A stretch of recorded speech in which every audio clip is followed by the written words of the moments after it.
in the silent dawn of Erithus 9, where the oceans glow beneath storms of liquid silver, humanity's drilling towers pierce the crust of a sleeping world. The machines hum, their vibrations seeping into chambers untouched for millennia. Beneath layers of crystal and rock, the Queen stirs. Her thoughts are fragments, light, hunger, memory, stitching themselves together like wings, remembering how to unfold. Above Dr. Elias Wren stares into the abyss of the seismic monitors, unaware that his pulse now beats in rhythm with something vast and ancient. When her mind reaches him, the contact is not speech.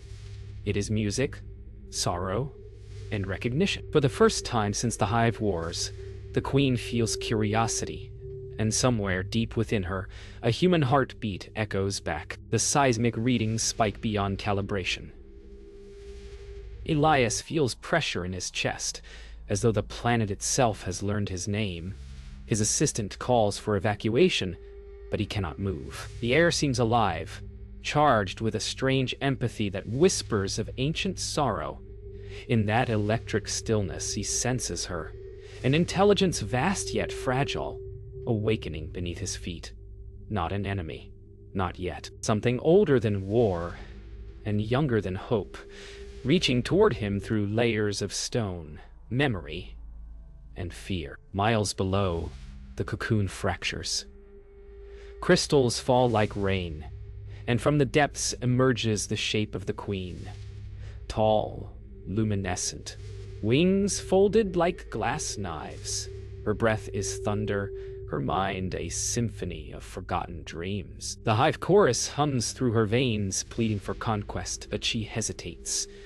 She feels him. The human heartbeat thrumming like a drum within her thoughts. She remembers the last war, the burning skies, the screams, and wonders if this rhythm could mean something different this time. At the surface, command channels erupt with static.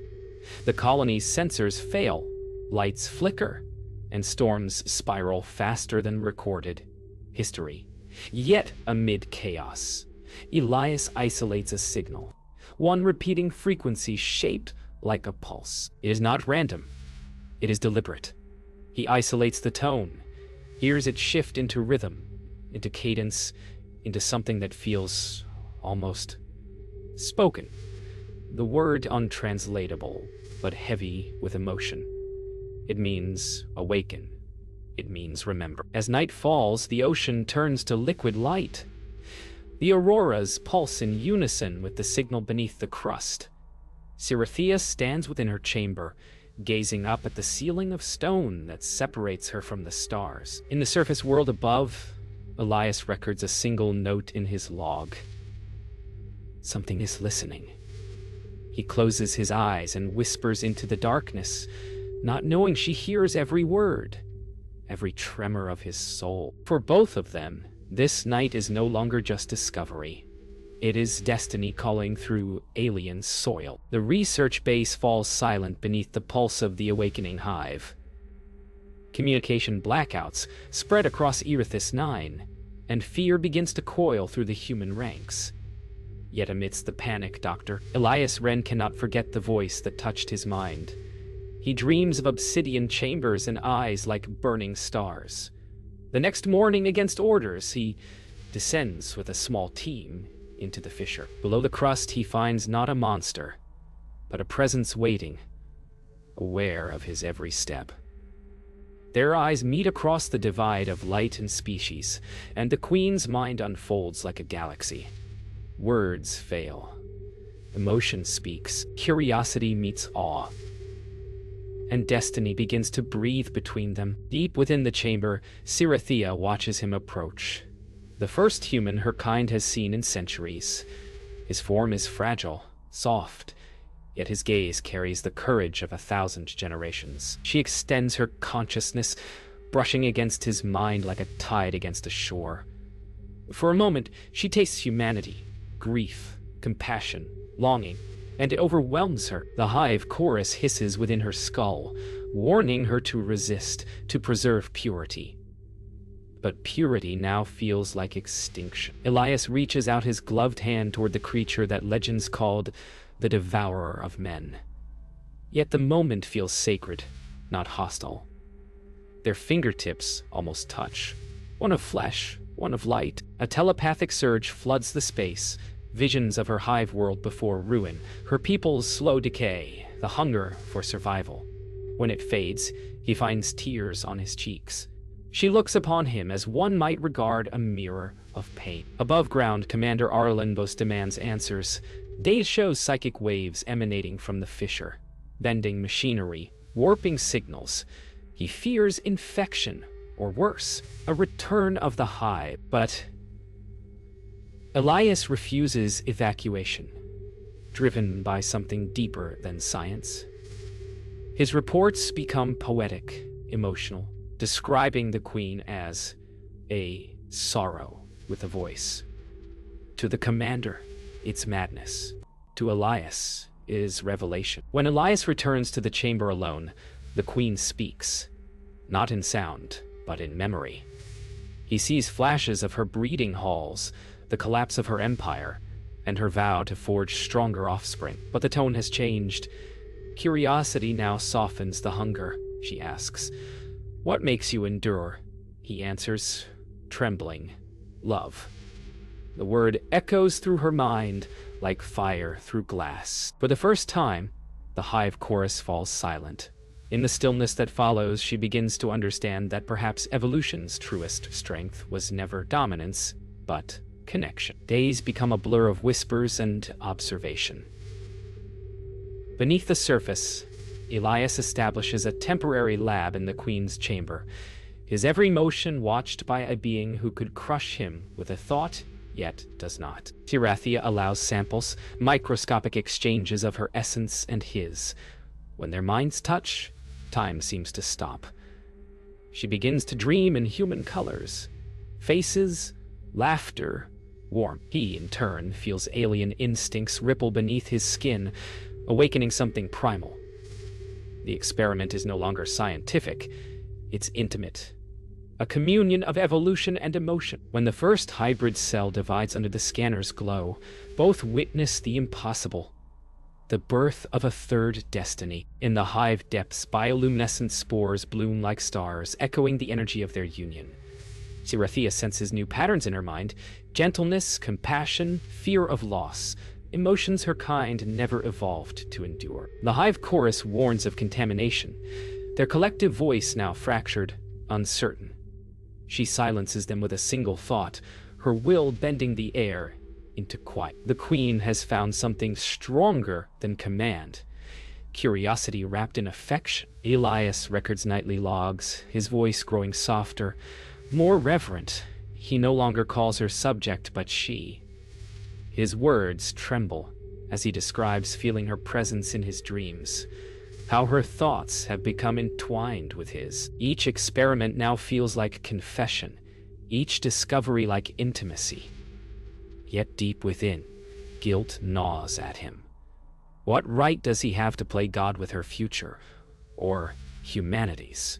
And still, he cannot stop. She watches him sleep, learning the human expression of peace, workings or insane to peace. The first hybrid embryo stirs. Suspended in a chamber of light, it pulses with both human and alien energy. Elias is awestruck and afraid. Sirathia feels the child's psychic hum before he detects it, recognizing the pattern as her own, reshaped. The hive chorus screams in her mind, declaring blasphemy. Pain floods her body as they rebel against her control, but she stands firm, clutching the chamber as if it were sacred. Through the chaos, Elias touches her hand.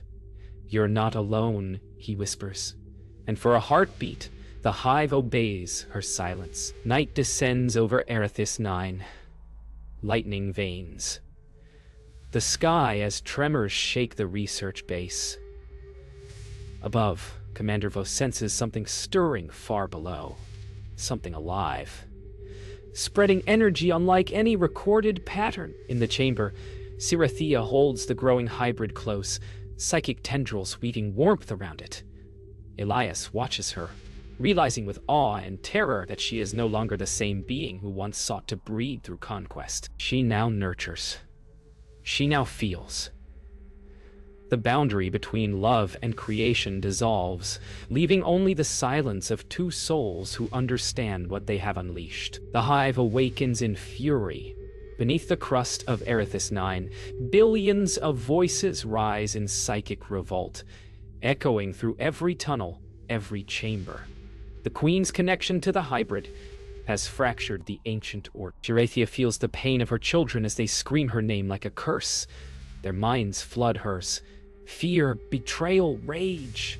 The hive chorus, once her power, now becomes her prison. Above ground, Elias witnesses seismic waves tearing through the surface like open wounds. He tries to reach her through their bond, but her mind is consumed by the swarm's storm. The Queen, trembling, whispers the word that no hive had ever spoken before. Mercy. Mercy. Elias flees toward the fissure as alarms scream across the human base. The commander orders all entrances sealed, but he refuses. His every step echoes the Queen's agony in his mind. He sees flashes of her being torn apart, not by claws, but by memory and betrayal. Through the psychic bond, she pleads with him to leave, to live, but his heart rejects logic. He carries a beacon of hope through the tunnels, a fragile human against the roar of gods. The hive swarms through its tunnels like a living storm. Gerathia fights them not with claws, but willpower, a psychic tide that shakes the stone. Her once loyal drones turn monstrous in their desperation to preserve the old purity. She kills only to protect, each strike tearing pieces of her heart apart. For the first time, the Queen of Dominance becomes the Queen of Compassion, bleeding for those who no longer believe in her. Her strength falters, but her purpose crystallizes. She will not let the child die. Elias reaches the chamber to find chaos, a cathedral of light collapsing upon itself.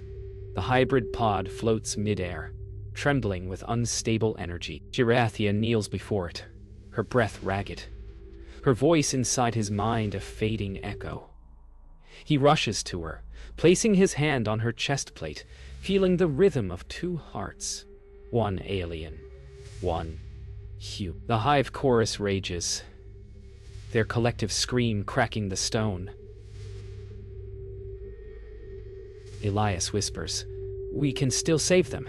She opens her eyes, glowing soft violet.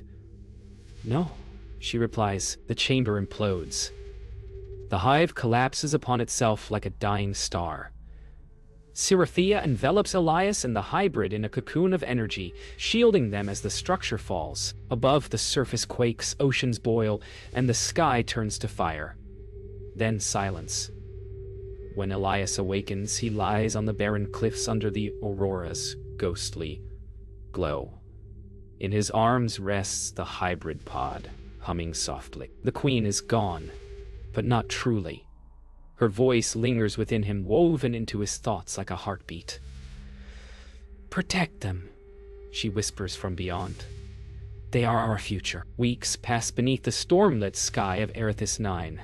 The hive's ruins lie buried under oceans of ash and silence. Elias shelters within an abandoned research dome on the planet's equatorial ridge, surviving on recycled air and the faint hum of the hybrid pod. Every night he dreams of her, the warmth of her voice, the shimmer of her skin, the sorrow of her last gaze. Then one night, as the auroras pulse crimson, he feels her presence again.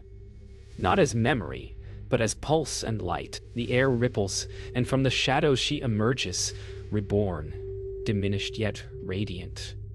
No longer a queen of armies, but a mother, fragile and alive. Their reunion is wordless. She steps closer, her translucent skin faintly trembling, each motion carrying both pain and grace.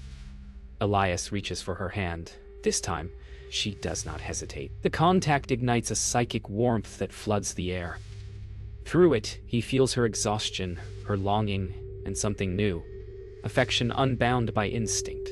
They sit beside the pod, their reflections merging in its glow. For the first time, the queen allows herself to rest. The hybrid grows faster than expected, its form uncertain, its energy fluctuating between flesh and light. Shirathia speaks softly, her voice echoing through Elias's mind. It feels everything we feel. She explains that the child is more than life. It is synthesis, the bridge between empathy and evolution. Elias studies the readings, but science fails him.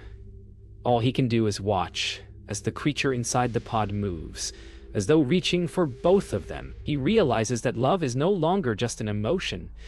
It's a form of creation neither human nor alien could have achieved alone. At night, storms rage outside the dome, lightning flashing across the endless plains. Inside, Elias and Zerathia sit close, their silhouettes framed by the pod's amber glow. He speaks of Earth, the rivers, the forests, the scent of rain. She listens, her eyes soft with wonder. You miss it, she says through thought. Every breath of it, he replies. She lowers her head. Then perhaps love is the memory of what we cannot hold. The words linger in the dark, fragile as hope. When he reaches for her, she lets him. The air hums like a heartbeat shared between two worlds. The hybrid awakens.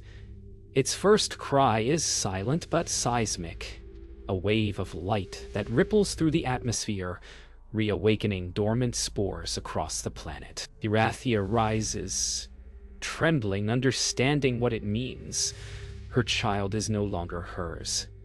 It belongs to the planet, to life itself. She turns to Elias, her voice breaking inside his thoughts. You gave it what I could not. Love. He shakes his head, tears in his eyes. You taught me what it meant.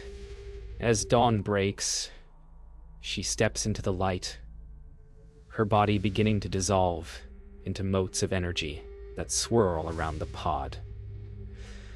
Her final whisper, remember me not as queen, but as mother. The dawn of Erithus 9 no longer resembles morning. Its rebirth wrapped in chaos.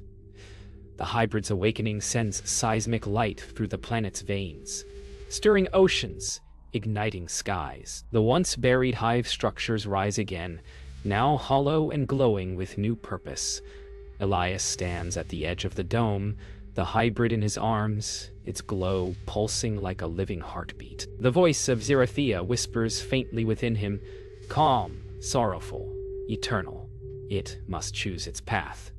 The child's psychic pulse synchronizes with his, merging fragments of human thought with alien memory. The world trembles, not in death, but transformation. The hybrid's energy intensifies. Every heartbeat sends ripples of light across the planet's crust, awakening long dormant spores from the ancient hive. They grow, twisting into luminous forests of crystal and bone. Elias wanders through them, the hybrid resting peacefully against his chest. Each structure hums with faint echoes of Shirathia's song. He realizes the planet is becoming something new. Neither hive nor human colony, but a bridge. Still, power this vast cannot exist without balance. As he stares into the horizon, fissures open, and molten light spills upward. The world's core is destabilizing. High above, Commander Arlenvos witnesses the planet's transformation from orbit. Data floods his screens, energy readings beyond comprehension. He sees Elias's beacon flickering deep below, refuses evacuation orders, and descends. When he lands, he finds a world reborn and a friend transformed. Elias's eyes now shimmer faintly with alien light. The commander raises his weapon, torn between duty and disbelief. What have you done? He whispers. Elias answers softly. I gave her a future. The hybrid opens its eyes, violet, endless, ancient. The planet begins to collapse inward. Fault lines converge toward the core, light pouring like rivers of molten glass. The hybrid lifts from Elias's arms, suspended in midair, its glow spreading like dawn across the storm. Chirithia's voice returns, echoing through the air, resonant and strong.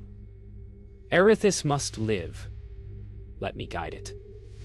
The hybrid extends its tiny hands, and the queen's essence bursts from Elias' mind, merging with the child. Together, they rise above the breaking horizon. Thus kneels, humbled. Elias watches, his tears illuminated by starlight, as mother and child fuse with the heart of the planet. Silence falls. The storm ceases. From the fissures, light pours upward in serene waves, reshaping the world into calm seas and shimmering spires. Erithis 9 breathes once more. Elias stands on the glass-like shore, alone but filled with peace. Cyrathia's presence lingers faintly in the wind, no longer a voice but a feeling. The hybrid's consciousness now envelops the planet, watching over him while his ship ascends, leaving Elias behind. He kneels by the glowing water, whispering her name. The reflection that gazes back isn't his own. It's hers, smiling softly through the ripples. Months pass beneath the quiet skies of Erithis 9. The storms have vanished, replaced by luminous dawns that hum with unseen energy.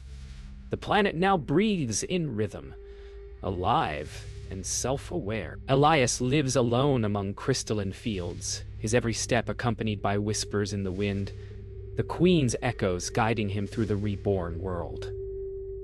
He senses her in the oceans, in the air, in the warmth of the soil, yet something within him changes too. His body adapts, veins faintly glowing with alien light. Cyrathia's gift, her essence, has taken root in him. He is no longer merely human, but the last vessel of her will. In dreams, Cyrathia speaks clearly again, her voice softer, almost human. She tells him the hybrid has become the planet's new consciousness, uniting what was once separate, instinct and empathy, logic and love. She tells him his mission is to remember, to teach others what they once feared. You are our bridge, she whispered, between what was and what can be. He awakens with tears, feeling her presence not above, but within, woven into every heartbeat. The queen who once ruled by domination now rules by compassion.